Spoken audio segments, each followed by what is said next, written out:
Tapi jangan bersedih, dunia orang Islam itu kalau toh jihad ini tutup pintunya karena kita tidak mampu melakukan, ya, masih ada bentuk-bentuk jihad yang lain yang sangat besar manfaatnya.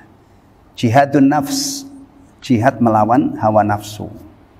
Kita taklukkan hawa nafsu kita ini, kita lawan sampai akhirnya mau merangkak-rangkak berjalan, ya, mempelajari petunjuk-petunjuk Allah dan Rasulnya. Ini disebutkan jihad pertama, jihadun nafs. Menjihati diri ini sampai akhirnya kita punya ilmu yang akhirnya kita bisa merealisasikan penghambaan kepada Allah Subhanahu wa ta'ala. Melawan syaitan itu juga dimasukkan dalam maratibul jihad. Jihad melawan syaitan ini juga harus berlangsung, ya. Karena kalau tidak kita lawan syaitan ini, kita habis. Kita akan diseret, nah, untuk menghamba kepadanya. Ujung-ujungnya kita akan menemani setan di mana? Liyakunu min ashabis sa'ir. Setan menggoda manusia itu supaya manusia ini bersama setan di neraka, menemani. Kalau bisa itu selama-lamanya tinggal di neraka bersama iblis laknatullahi alaihi.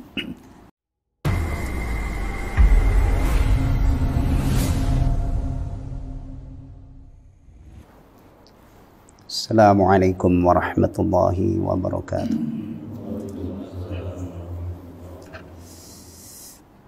Bismillahirrahmanirrahim.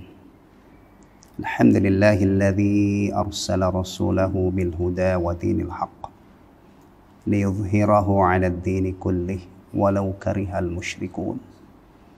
Wa asyhadu an la ilaha illallah wahdahu la syarika lah.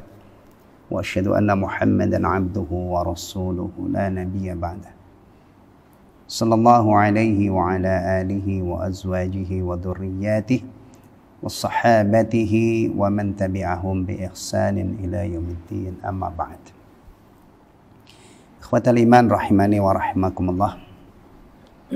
Alhamdulillah, di pagi yang penuh berkah ini kita mendapatkan pertolongan, kita mendapatkan taufik dari Allah Tabaraka wa Ta'ala sehingga kita bisa menambah tabungan amal soleh kita untuk meraih kebahagiaan dunia terutama akhirat. Allah Tabaraka wa Ta'ala berfirman, ya ayyuhalladzina amanu taqullaha wal tandur nafsum ma qaddamat lighad wattaqullah innallaha khabirum bima ta'malun. Wahai orang-orang yang beriman, bertakwalah kepada Allah, dan hendaknya setiap orang, setiap individu memperhatikan, mencermati apa yang telah dia persiapkan untuk esok. Amal soleh apa yang sudah dia siapkan untuk meraih kebahagiaan akhirat. Akhirat dikatakan besok, padahal sejak diturunkannya ayat ini sampai hari ini berabad-abad belum juga tiba waktunya. Bukan berarti ayatnya yang salah, bukan berarti ayatnya yang membohongin kita. Nggak mungkin. Al-Quran hak. Yang perlu kita fahami adalah ada kaidah, ya, bahwa setiap hal yang pasti datang itu dekat. Nah, perhatikan itu, ya. Setiap hal yang pasti datang, nah, itu dekat. Maka akhirat dikatakan besok, dekat, karena pasti datang. Bertakwalah kepada Allah, sesungguhnya Allah maha teliti terhadap apa yang kalian kerjakan. Baik. Sebelum kita lanjutkan, ada 4 kesimpulan dari surah Al-Adiyat yang diketengahkan oleh Syekh Abu Bakar Al-Jazairi rahimahullah dalam tafsir beliau. Min hidayatil ayat, di antara petunjuk ayat-ayat surah Al-Adiyat. Yang pertama, at-targhibu fil jihad. motivasi, dorongan dan anjuran untuk berjihad. Ini salah satu amal ibadah unggulan ya, yang ganjarannya luar biasa, yang hari ini karena lemahnya kaum muslimin ya, ibadah ini tidak bisa dilaksanakan ya. Tapi ini adalah ilmu ya. Mungkin suatu saat nanti kondisi umat Islam berubah ya kan. Kejayaan umat Islam di masa lalu yang hilang itu bisa kembali lagi. Wal i'dadi lahu kal khayli ams wa nufathit ta'irati al yaum, dan melakukan persiapan untuknya untuk berjihad seperti kuda-kuda perang di masa lalu dan pesawat-pesawat pembom pada hari ini. Kita itu kalau bicara jihad berarti kaitan erat dengan apa? Persiapannya. Salah satu persiapan jihad itu adalah senjata.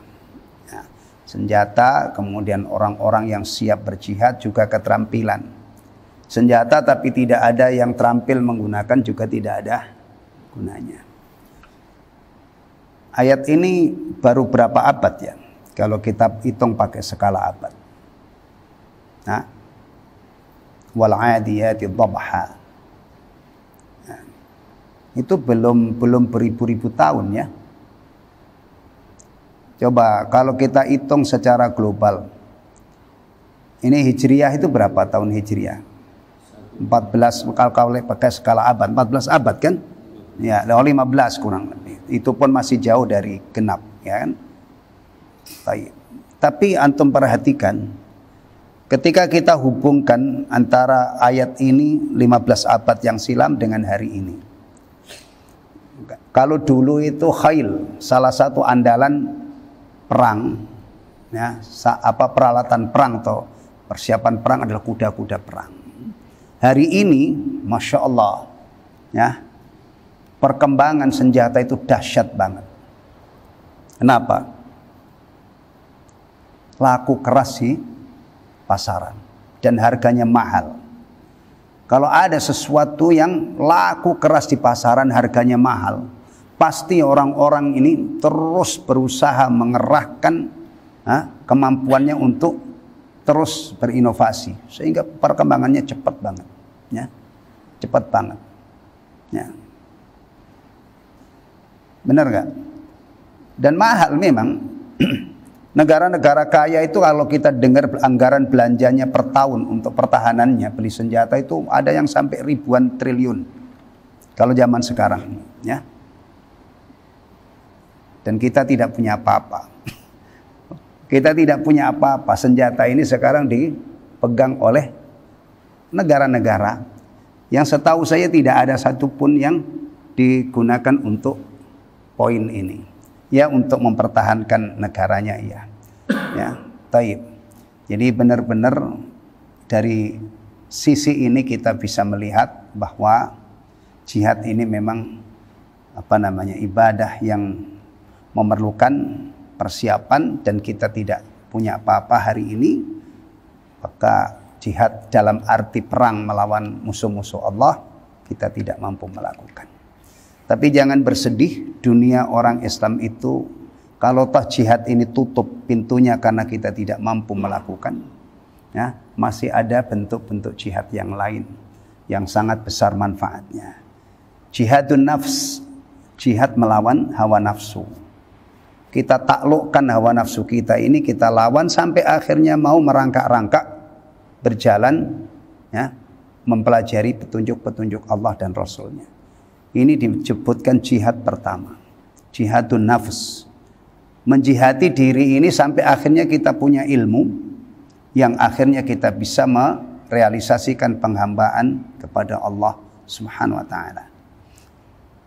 Melawan syaitan itu juga dimasukkan dalam maratibul jihad. Jihad melawan syaitan ini juga harus berlangsung, ya.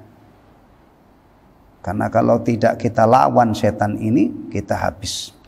Kita akan diseret, ya, untuk menghamba kepadanya, ujung-ujungnya kita akan menemani setan di mana? Liyakunu min ashabis sa'ir. Setan menggoda manusia itu supaya manusia ini bersama setan di neraka, menemani. Kalau bisa itu selama-lamanya tinggal di neraka bersama iblis laknatullahi alaihi. Tayyib. Ats-tsani bayanu haqiqatin annal insana kafurun li rabbih wa ni'amihi. Surah yang mulia ini antum perhatikan ya. Ini ada informasi penting tentang manusia. Dari yang menciptakan manusia. Allah Subhanahu wa taala khaliquna yang menciptakan kita ini mengkhabarkan dalam surah Al-Adiyat. Nah, bahkan ini kabar atau berita yang ada di dalam surah ini ya diperkuat oleh Allah Subhanahu wa taala dengan bersumpah dengan kuda-kuda perang ya. Untuk menegaskan hakikat ini, realita ini, innal insana li rabbih lakanut. Maka beliau simpulkan menjelaskan sebuah realita bahwa manusia itu sangat ingkar terhadap Tuhannya dan nikmat-nikmat yang dilimpahkan kepadanya. Ini penyakit ya. Ini kekurangan kita. Ini sifat asli kita yang harus diperbaiki. Tayyib. Kafurun li rabbihi wa ni'amihi alaihi. Ya. Sangat ingkar terhadap Rabbnya dan nikmat-nikmatnya. Buktinya mana? Yadhkurul musibata idza asabathu wa yunsin ni'am. Kalau tertimpa musibah itu yang diingat-ingat adalah musibah yang menimpa itu. Dan dia melupakan sekian banyak nikmat yang lain. Ya. Orang sehat puluhan tahun ketika sakit yang dia ada di pelupuk matanya yang membuat dia merintih-rintih, yang dia keluhkan kepada orang-orang yang membesuknya penyakitnya itu. Jarang ada orang mengatakan alhamdulillah saya itu puluhan tahun dikasih Allah kesehatan, hari ini saya baru jarang. Nah, orang punya kelapangan rizki bertahun-tahun giliran sempit mondar-mandir kian kemari nyari pinjaman itu. Dia tidak cerita bahwa sekian alhamdulillah sekian tahun saya hidup dalam kemudahan, hari ini saya rata-rata langsung tolong dong saya lagi mengalami kesulitan pinjemin. Nyata banget ya. Tayyib. Wa yansa an-ni'am allati ghattathu illa idza amila salihan.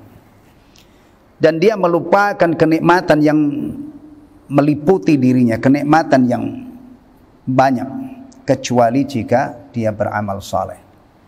Jadi untuk keluar dari kondisi ini, kondisi kafur ya, itu salah satu sarananya adalah amal saleh.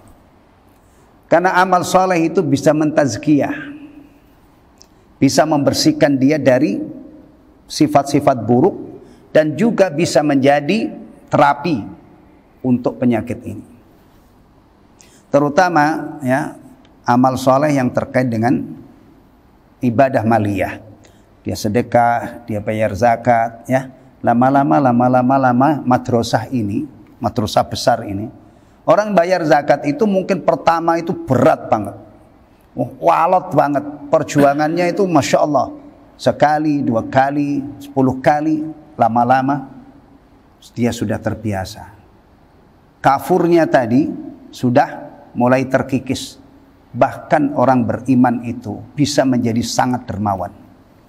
Berhasil mengikis sifat bawaan ini, tapi tentunya melalui mujahadah, melalui perjuangan. Ilmu Islam ini dipahami, ajaran Islam ini ya. Dan seharusnya memang orang muslim itu sembuh dari penyakit ini. Seharusnya orang Islam itu berhasil mengikis sifat ini. Ketika masalah rizki ini dicari porosnya, ya, melalui tauhid rububiyah, muncullah satu keyakinan, tumbuhlah satu keyakinan dalam dirinya, Ar-Razik, sang pemberi rizki itu adalah Allah Subhanahu wa taala.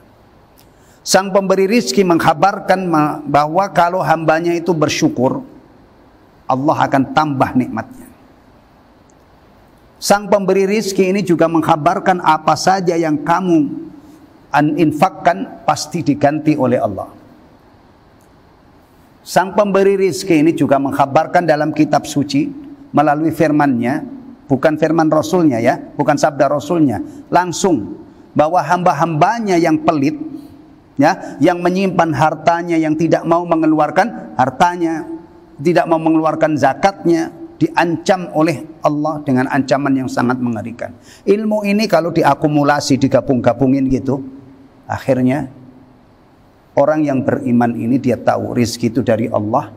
Kalau saya syukuri rizki ini akan ditambah oleh Allah. Kalau saya tahan zakat tidak saya keluarkan, saya terancam dengan ancaman yang sangat keras dan seterusnya.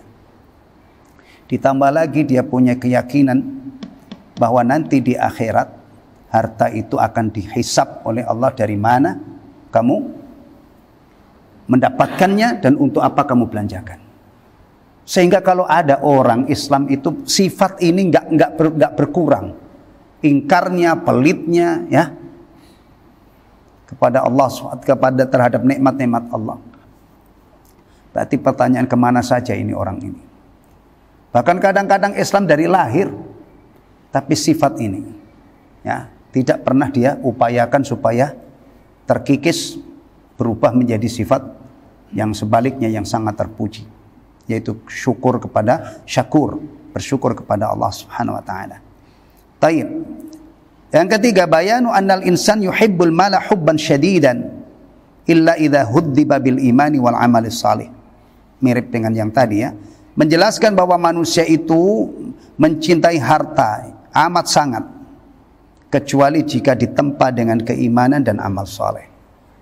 Tadi sudah masuk kepada yang sudah saya gambarkan tadi. Seorang mukmin itu mestinya dengan imannya ya, dia kecintaannya terhadap harta yang berlebihan itu bisa terkikis, akhirnya cintanya terhadap harta tidak berlebihan, dan itu aman baginya untuk akhiratnya. Yang keempat, taqriru aqidatil ba'tsi wal jaza, yaitu menegaskan atau menetapkan hari kebangkitan dan pembalasan amal.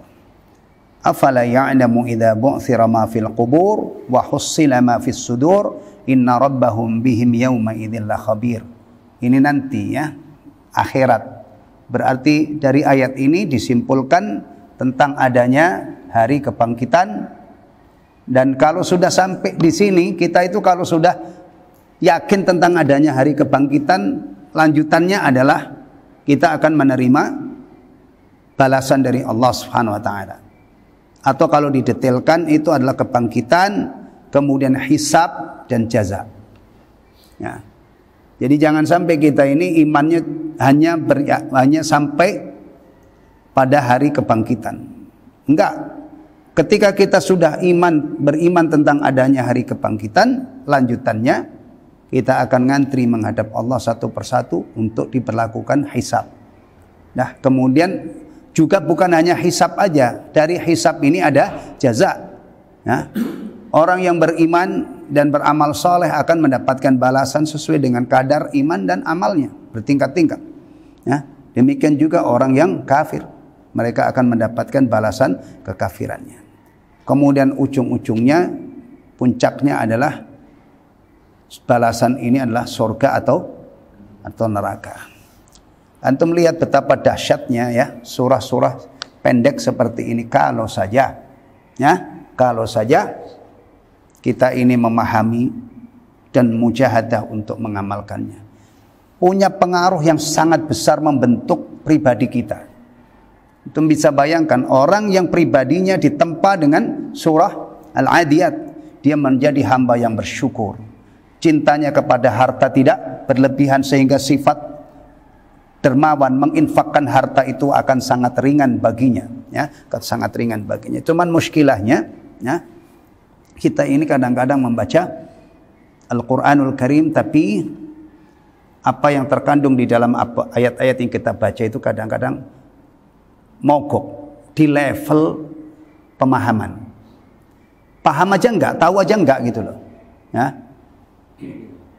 Bagaimana bisa beranjak ke level yang lebih tinggi?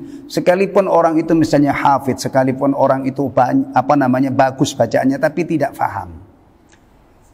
Coba kita renungkan ya.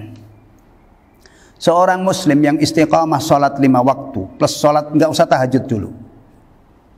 Untuk menggambarkan seorang muslim sholat 5 waktu plus sholat qabliyah ba'diyah yang muakkadah.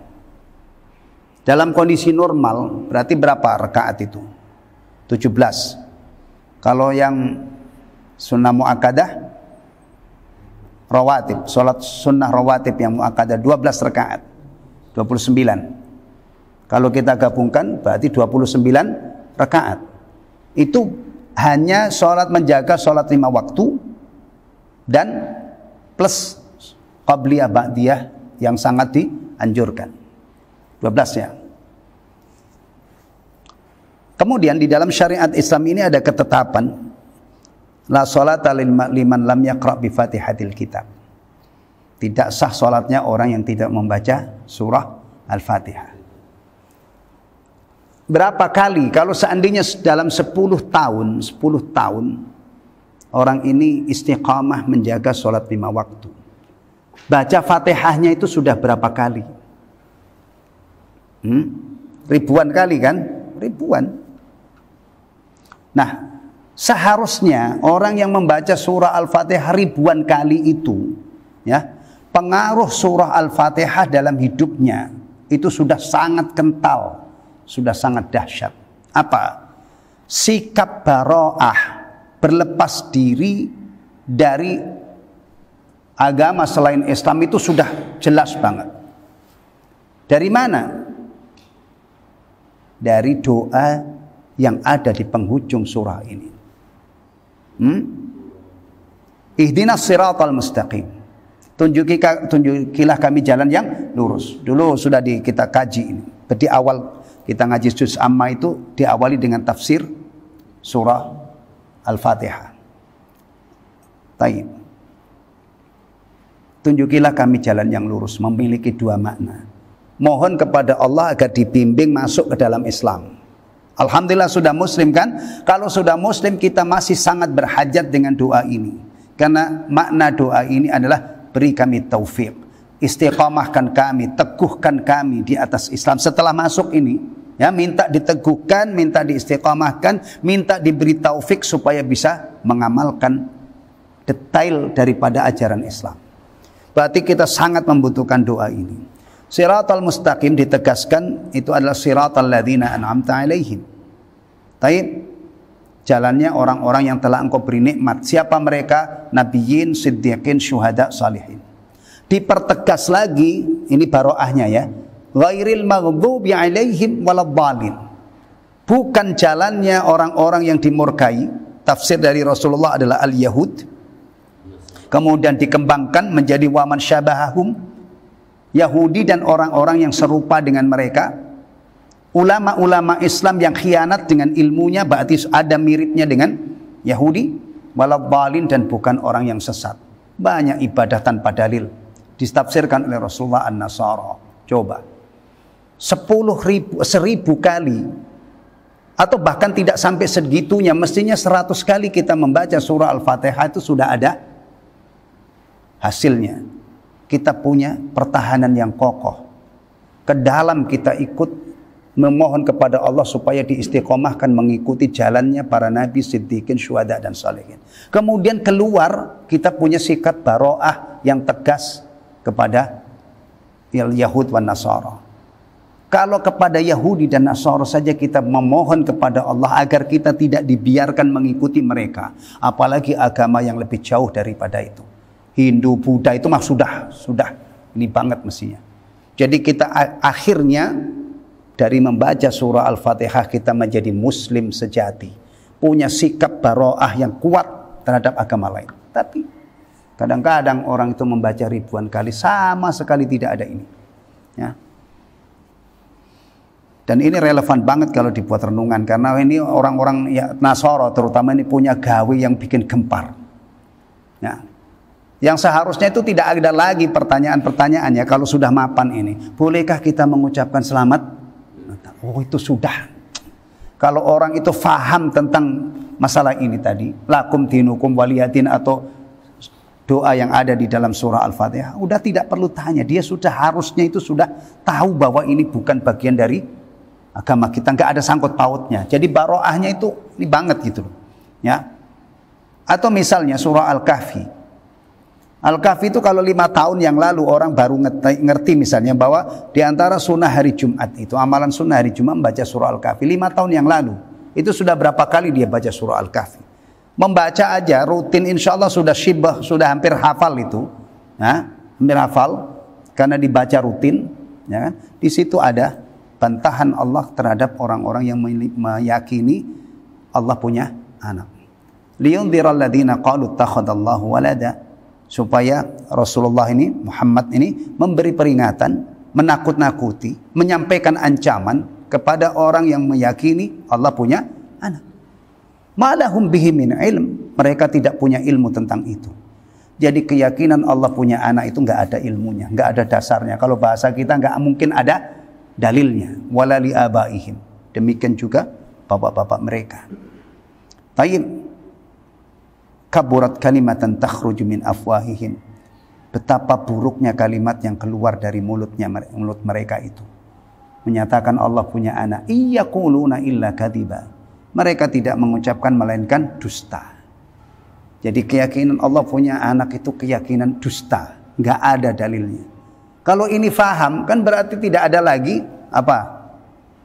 Mengucapkan selamat di momen lahirnya orang yang diyakini sebagai anak Allah Subhanahu wa taala. Ini ikhwatal iman, ya. Untuk kita-kita yang sudah rajin sholat, ya sudah, itu evaluasinya bukan sudahkah saya rajin sholat. Antum evaluasinya bukan di titik itu, ya. Pengaruh sholat ini sudah sebesar apa pada diri saya. Nah, iya kan? Pengaruhnya. Sholat itu ada surah Al-Fatihah. Surah Al-Fatihah itu juga ada satu ayat yang tembus sampai ke akhirat. Maliki yaumiddin. Maliki yaumiddin. Ya, itu membuat kita tembus dengan ini ibarat teleskop gitu ya, teropong melalui ayat ini kita teropong akhirat. Kita akan berdiri di hadapan Allah, kemudian dihisab. Yaumuddin itu hari pembalasan dengan adil maksudnya, tidak akan didolimi oleh Allah sedikit pun. Ayat ini yang sudah berulang kali ya, lewat di lisan kita, falillahil hamd, itu pengaruhnya sudah sebesar apa. Jangan sampai kita ini baca ayat Maliki yaumiddin atau surah Al-Fatihah, tapi kita tidak pernah ingat akhirat. Ayat ini tidak mewarnai kehidupan kita. Ya. Mudah-mudahan kita ini termasuk orang-orang yang bisa mengambil manfaat dari Al-Quran, melajari, memahami, kemudian mengamalkannya.